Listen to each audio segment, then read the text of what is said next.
shamarran jechuudha. Jaalachuu fi jaalatamuun maal akka ta'e adda baasanii otoo beekanii irra bareeda. Kana beekuu wallaaluu yookaan immoo otoo beekanii akka hin beeknetti of amansiisanii sammuu ofii kana akkasitti tireen godhanii waan jiraniif maalirra akka jiran responsibilitiin shamaraa maali ka dhiiraa maali adda baasuu dhabuurraa akka ka'e jireenya ofii jibbaa dhufaa jiru shamarran keenya kanarraa akka ka'ee jedhe shamarran qaqqaalii dhabaa jirra. Shamarran jalqaba irratti jaalalli kan jaalala jedhamu jalqabuma isaatu gara lameenii yoo ta'e adda baasnee beekuu danda'uu qabna.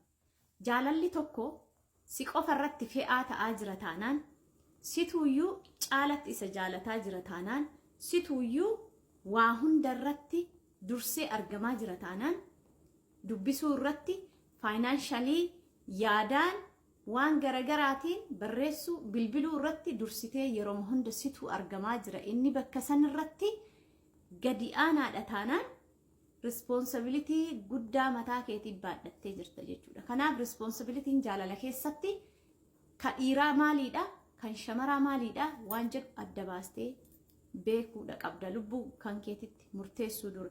Yoo kana adda baastee hin beekne immoo fe'aa hunda baadhattee dadhabdee gaafa tokko ofii murteessuu dandeetta jechuudha akka miciyyoo tanaa. Kanaafuuyyuu shamarran jaalalli yoo namoota lamaan irraa qixa hin taane gara keetitti caalee argamee sagaleen kee dhagahamaa hin jiru yoo ta'e hubatamaa hin jirtu yoo ta'e gurra siif kennaa hin jiran yoo ta'e yoo aarte namni si tasgabbeessu hin jiru yoo ta'e dubbattee namni si dhagahu hin jiru yoo ta'e akka sammuu kan kee torchi godhaa deemaa jirtutti ofitti himuudha qabda beekuudha danda'uudha qabda asirratti. Shamarran of jaallachuu barachuu danda'uudha qabdan. Nama dursee of jaallate namni biraa isa jaallata. Ofiif jiraadha jechuudha danda'uudha qabdan malee yoo si dhabe hin jiraadhu jechuu tasumaa hin qabdan. Dhiirri tokko yoo isin dhiise dhiisuu baradhaa. Rakkoo hin qabu. Maal jennaan fedhee si jaallatee fedhee si dhiisuu danda'a. Atis akkasumas eeyyamuudhaa fi danda'uudha qabda. Jaalalli filannoodha. Jaalalli dirqiidhaan hin jiru jechuudha. Na jaalachuudhaanii miti wanni adda baasuu qabdan. Shamarree takka dhiirri tokko ni boochisaa jira taanaan bootteetii miti inni kasi jaallatu. Fedhee qofa si jaallata. Fedhee si hin jaalanne taanaan deemi jechuu ni baradhu. Geegessuu baradhu. Haa deemuu dhiisi. Kan keetis kan biraa ni dhufa. Lubbuu tantee hin jibbin ofirratti hin murteessin. Lubbuun teetuun qaaliidha. Lubbuu Rabbii uume qofatu ajjeesuu danda'a. Ana miti si miti. Ati dhiira tokkoof jettee yoo uf ajjeesta ta'e ati isa qofaa fi miti ka dhalatte ati maatii qabdaa bar. Maatii irraa dhalatte kasi jaallatu jira. Namoota naannoo keetii baay'een kasi jaallatanii jira. Namni biraa shamarree akkasii hedduu eessaan argee jaalladha kan jedhu hedduutu jira. Dhiira hedduutu jira. Waan akkasii sanniin yaadi waan akkasii sanniin ofitti himi malee nama tokko akkana suuraa of dura qabdee nama kana isa argannaan ni jiraadha inni na duraa deemnaan hin deema yoo jette ilmi namaa bakka tokko dhaabataadhaa miti rabbi qofadha yeroo hunda bakka tokkotti argama. Kanaaf amantaa kan kee rabbii irrattii fi ofirratti godhi malee nama biraa irra hin kaayyatin. Rabbitti amanii ofitti amanii jiraadha. Shamarran keenna jaalala keessatti kophaa jiraachuu baradha. Yoo inni si dhiisee deeme haa deemuu dhiisi. Jaalalli dirqii hin jirtu waan ta'e. Jaalalli gara lamaa yoo hin taane jaalala otoo hin taane gabrummaadha. Gabrummaa sammuuti. Sammuu kan kee torchi godhu jirta. Ammallee responsibility shamaraatii fi dhiiraa maaliidha jettanii adda baastanii beekuudha danda'uu qabdan. Dhiirri yeroo baay'ee jaalala keessatti jaalala ni kennan shamarri ni fudhatti. Garuu ati faallaa sanii jaalala ni kennaa jirta yoo ta'e inni sirrumaa fudhata siin deebisu yoo ta'e kuni gabrummaadha adda baastee beekuu danda'uudha qabda. Jaalalli kennuu fi fudhachuudha.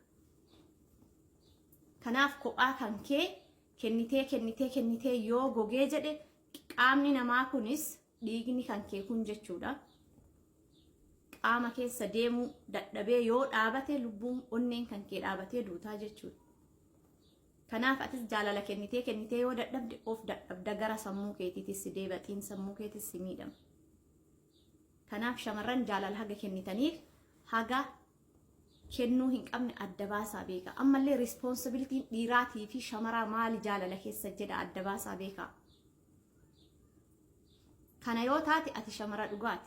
Garuu responsibilitii kan kee yoo hin beekne ati ni fuuta yoo ta'e silaa heerumuu qabda. Isa fuuta yoo ta'e mallaqaan, atteenshinii keetiin, enerjii keetiin, dursitee bilbiluun, dursitee barreessuun, yeroo naa kenni jettee isa kadhachuun waanuma hunda keessa ofii keetii hirmaataa jirta taana ati shamara dhugaatii miti. Dhugaa walii himanii jennaan maaliin hin badduu jedhan shamara dhugaatii miti. Shamarri dhugaa hagam akka jaalattu beetti baawundarii mataa ishee qabdi. Hagam deemuu akka qabduu fi hagam deemuu akka hin qabne adda baastee beetti jechuudha. Hanga ta'uu qabduu ol ni taati yoo ta'e sirrii irra hin jirtu dhaabachuu danda'uudha qabda. Dhiiraaf shamarri takka bakka tokko waliin jiraattee lubbuun isii bakka inni hin beeknetti tasa yoo baate ta'e sababni shamarreen sun lubbuu ofii baasteef sababa jaalalaa qofa irratti kan hundaa'e. Maal jennaan otoo waan biraa ta'ee wanni nama san irraa dhokatu nama isii bira jiru san irraa dhokatu tokkolleen hin jiru jechuudha.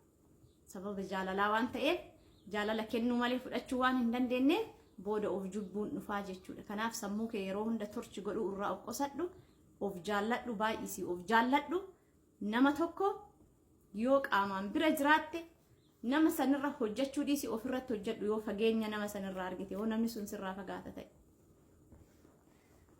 Yoo biyya garaa jiraatte hanga nama san dhiyeessuu qabdu dhiyeessuun qabdu adda baasii beeki. Yeroo hunda atteenshinii nama saniitiif yoo kadhatta ta'e dursi na barreessiif naa bilbiliif yeroo hunda biizii jira yoo siin jedha ta'e namni tokko biizii sababa tokkoon malee sababa isaa yoo beekte yeroo kennuufii dandeetta nama tokkoof yoo akka malee namni sun waan tokkoon biizii ka ta'u taate. Garuu ammoo yoo sababuma tokkoon malee biizii jedha fageenya irra taa'ee namni tokko yeroo hunda hojii sii kenna ta'e sammuu kan kee kan akka dhabdu irratti hojjetaa waan jiruuf namni sun ofirratti hojjechuu danda'uudha qabdaati. Yeroo san akkamitti akka rakkoo kana keessaa baatu malee akkamitti akka rakkoo kana keessa gadi kuftu of ilaaltee jennaan kuftee simatu argama. Kanaaf shamarran nama jaalachuu dhiira jaalachuu caala of jaaladha. Responsibilitii keessan adda baasaatii beekaa. Kana taanaan wanti jaalalaaf lubbuu isin dhabsiisu tokko hin jiru.